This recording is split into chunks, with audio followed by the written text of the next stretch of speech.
नमस्कार, श्री स्वामी समर्थ. स्वागत आहे आपलं सगळ्यांचं उबाळे किचन आणि ब्लॉगमध्ये. तर एक बारसं आपण बघितलं, आता आपण दुसरं बघूया माझ्या भाचीचं. तर इथे घरी तयारी झाली होती भाचीला आणण्याची. तर 3 भावांनंतर माझ्या 2 भावां मिळून एकच बहीण आहे, एकच मुलगी आहे. कारण मोठ्या भावाला 2 मुलं आहे, याला पण पहिला मुलगा आणि आता मुलगी झाली. त्यामुळे जरा जास्तच कौतुक चालू होतं 3 भावांचं पण आणि बहिणीचं पण. तर मोठा दादा तर सांभाळतोय बहिणीला लगेच. तर इथे आमच्या रुपालीने ऑप्शन केलं. ही पण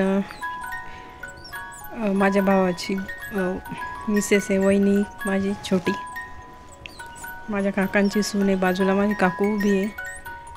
तर इथे ऑप्शन वगैरे केलं. नंतर मग घरात गृहप्रवेश केला. बाजूच्या ज्या मुली होत्या त्यांनी छान रांगोळी वगैरे काढलेली होती, वैष्णवी आणि तिच्या बहिणीने. प्रथमने आणि बाकीच्यांनी तयारी केली होती सगळी. कलश वगैरे सुंदर असं डेकोरेशन केलं होतं घरात. सगळी तयारी मुलांनीच केली होती आणि तिने रांगोळी काढली होती वैष्णवीने. तर इथे आता कलश चं झालं आहे. आता लक्ष्मीचे पावलं उमटवल्या जातील. लहान बाळ असतं खूप निरागस असतं, पण आपल्याला हौस असते म्हणून आपण सगळ्या गोष्टी करून घेतो. तर त्यातलाच हा प्रकारे पावलं उमटवून घ्यायचा. आणि आता जास्त ही पद्धत झालेली सगळीकडेच. त्यात काही मुलं रडतात, पण काही रडत नाही असं असतं. त्यानंतर मग देवघरात गेले, देवाचा आशीर्वाद घेऊन आले.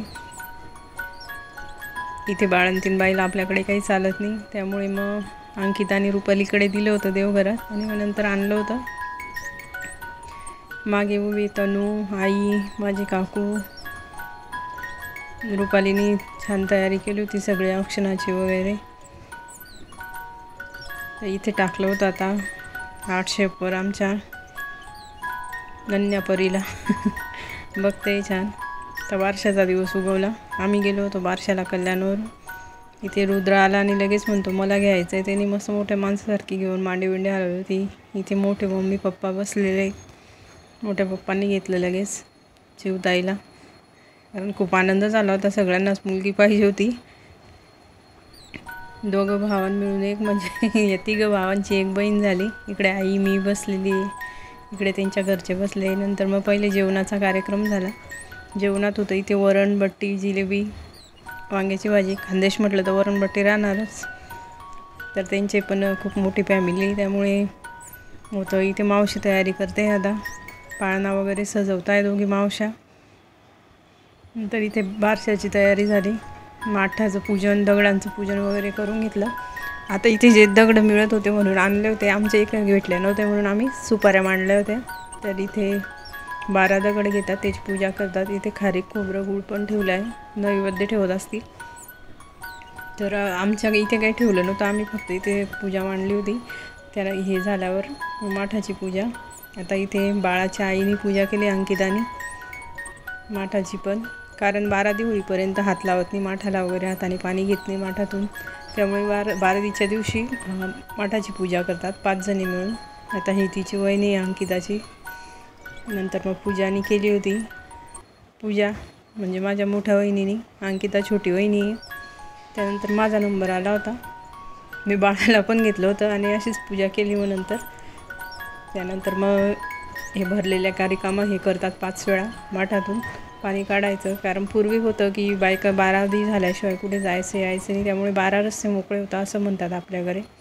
आणि नामकरण विधी हा एक महत्त्वपूर्ण संस्कार आहे आपल्या परंपरेमधला. यानंतर इथे झालं. तर तसंच जसं आमच्या घरी केलं होतं तसं इथेही केलं. मी बाळाची आत्या आहे म्हणून बाळाजवळच होती मागे. तर इथे खाट त्यांनी पाडलेलीच नव्हती. नंतर फक्त ही बारादी पुंजायची होती म्हणून खाट पाडली होती. नंतर तिने 4ही बाजूला पाणी टाकलं खाटीच्या 4ही पायांवर आणि नंतर मग लात मारून खाट उभी केली होती. तिच्या आईने आणलं बाळाला आता पाळण्यात घालण्यासाठी. तर इथे सगळे बसले, तिचे काकू वगैरे सगळे, कारण ते पण 4-5 जण आहे, त्यामुळे त्यांची संख्या मोठीच असते. आता इथे तिची मावशी आणि आम्ही पाळण्या घालून काढलं होतं. तर सगळ्यात पहिले जो पाटा वरवंटा असतो त्याच्यामधला वरवंटा घेऊन 5 वेळा करतात. मुलगी असली तर देवीचे नाव घेतात, मुलं असले तर मग देवांचे राम लक्ष्मण असे घेतात आणि मुलगी असली तर सीता लक्ष्मी असं म्हणतात. तर इथे आमची ही लक्ष्मी आली होती. त्यानंतर आम्ही निघालो झोक्या खालून, मग तिला झोक्यात टाकलं होतं. मग पाळणा वगैरे म्हटला त्यांनी.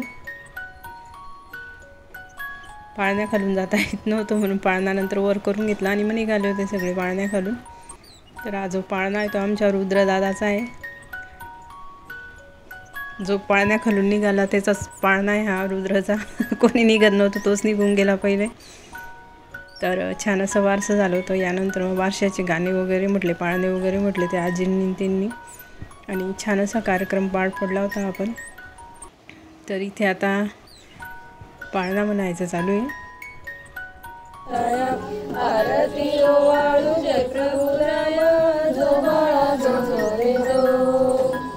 सवती ओवाळू जय प्रभुराया, जो बाळा जो जो रे जो. चवथ्या दिवशी चंद्राची छाया, पृथ्वी रक्षण तव कराया. चंद्र सूर्याची बाळावर छाया, जो बाळा जो जो रे जो. इथे नाव घ्यायचं चालू होतं सगळ्यांचं, कोणाला आठवत होतं कोणाला आठवत नव्हतं. पाचव्या दिवशी पाचवा रंग लावणी मृदंग आणि सारंग. संत तुकाराम गाती अभंग, जो बाळा जो चांदण्यांच्या ओळी एकच संत तुकाराम गाती अभंग, जो बाळा जो जो रे जो. 6व्या दिवशी 6 विलास, बिलवर हंड्या माली रैवास. संत नाचती गलोगलीत, जो बाळा जो जो रे जो. यानंतर मग बाळाला झोक्यात टाकलं. बाळ तर आमचं झोपलेलंच होतं छानपैकी. तर इथे नाव ठेवलं बाळाचं.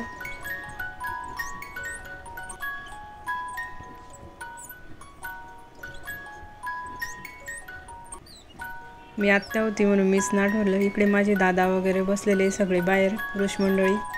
नंतर मग नाव काढलं दोघींनी. कारण मोठ्या पप्पांना खूप उत्सुकता लागलेली होती मुलीची. माझे नाव सानवी नाव ठेवलं होतं. माझे आई दादा आहे, म्हणजे बाळाचे आजी बाबा. हे दिलीप आणि संदीप माझे भाऊ. हे मोठे मम्मी पप्पा आहे. हे सानवीचे मम्मी पप्पा. हे आत्तू आणि मामा. हा माझा प्रथम दादा आणि मी. इथे सगळ्यात मोठा रुद्रदादा, तिची आजी बाबा, मावशी. त्यानंतर 3 भावांनी घेतलं होतं बहिणीला छानपैकी. इथे मामा.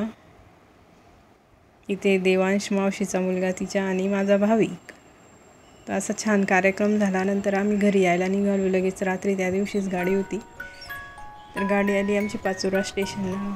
सानवी झाली 1 महिन्याची कंप्लीट. कसा वाटला व्हिडिओ नक्की कळवा. चॅनलला सबस्क्राईब करा. असेच आमचे नवीन व्हिडिओ बघण्यासाठी नक्की फॉलो करा. थँक्यू. श्री स्वामी समर्थ.